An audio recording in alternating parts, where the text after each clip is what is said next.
Hey guys, Greg here. So here I am at the southern tip of Key West, the southernmost point in the continental United States. So at this point I have reached the northern and southernmost drivable points in the United States.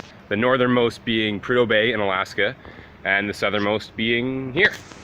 That's right, this week ends my north to south trek across the United States. The reason I chose to do the US north to south and Canada west to east, well, there's a few reasons. The northernmost drivable point in Canada isn't remotely close to its actual northernmost point. In fact, it's south of Prudhoe Bay, which is the northernmost drivable point in the US. And Canada's southernmost point is an island that you really can't even get to. Certainly can't drive there. Likewise, the westernmost drivable point in the US isn't really close to its westernmost point. And the easternmost drivable point in the US is somewhere in Maine, but I got way further east than that in Canada. Canada's westernmost and easternmost drivable points are Canada's westernmost and easternmost points, bottom line. So I thought it was really cool that I could traverse the entire country just doing a road trip. As for the US, I realized that there are parts of Alaska which are more north than Prudhoe Bay, and I realized that the southernmost point of the US is technically the southern tip of Hawaii. But regardless, the Dalton Highway is one of the most northern roads in the world. It's the furthest north you can get in a car in the Americas. And the Key West drive is, well, cool. Although I realize it's not as far south as Hawaii. I can certainly say that of these 4 points that I wanted to hit, Key West is definitely the busiest. On the way down, there was an accident and a huge traffic jam. So by the time I actually rolled into Key West, it was dark out. But the next morning, what a delight.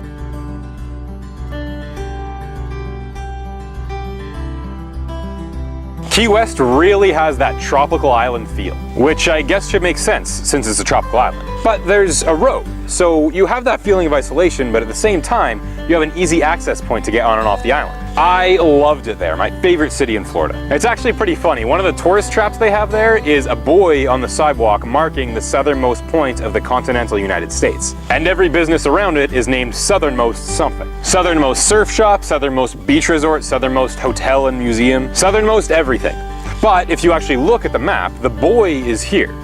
Everything down here is further south than that. Obviously, I tried to get there only to realize that it's a restricted access point for the military. So here's a picture of the real southernmost point of the continental United States, a place tourists are not allowed to go.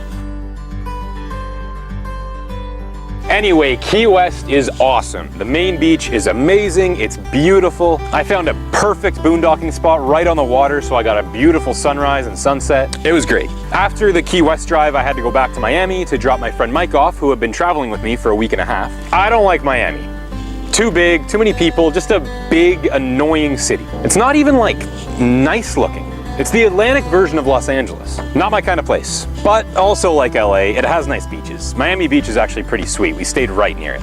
After dropping my buddy off, I went straight from the airport to the Everglades. So the Everglades are about as close as you can get to like a tropical rainforest in the continental United States. And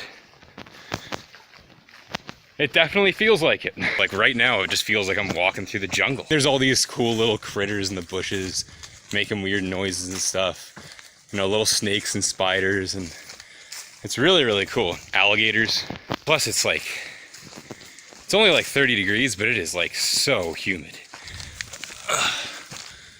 It's ridiculous. It's crazy that there's like such a difference between like Miami and the Keys and then the Everglades, because when you're in the Everglades, it literally like feels like you're in the jungle. It's pretty amazing.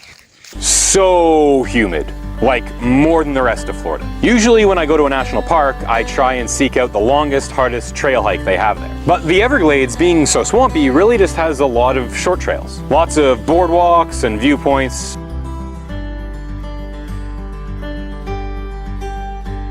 Saw some damage from Hurricane Irma.